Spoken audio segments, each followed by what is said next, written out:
Ni hao! Hello mga Gars!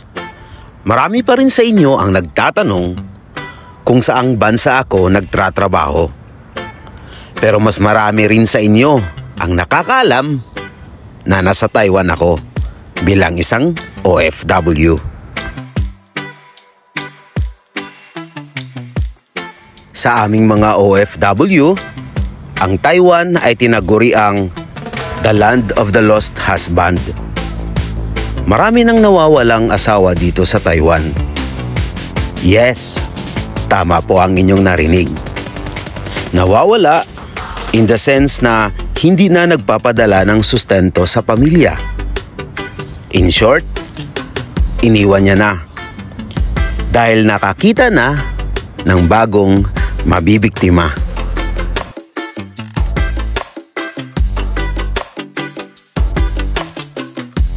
Hindi lang the land of the lost husband ang Taiwan.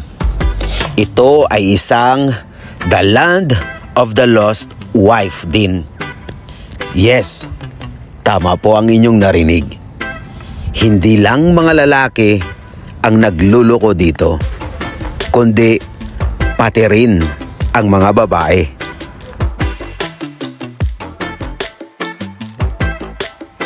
Bilang isang patunay, noong mga nakaraang araw, trending ang post ng isang husband na hinahanap ang kanyang asawa na nagtatrabaho dito sa Taiwan.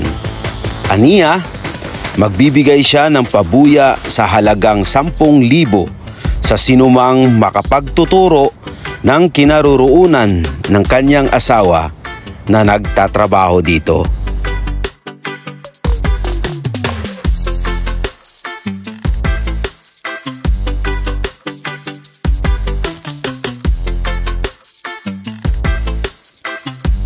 Hindi natin mapagkaila na may mga pamilyang Pilipino na nasisira kung ang isang miyembro ay nangingibang bansa. Machine nga nagluloko, tao pa kaya? Sabi ng mga loko-loko.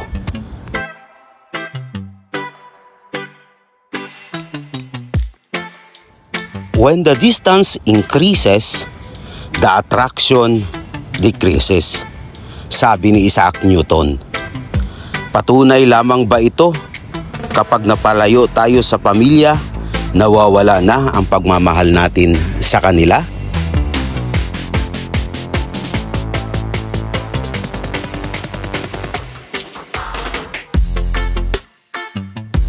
Yung nangarap tayong mag-abroad para sa pamilya, pero nang nasa abroad na tayo, masisira lang din pala. Ikaw, mag-a-abroad ka pa ba?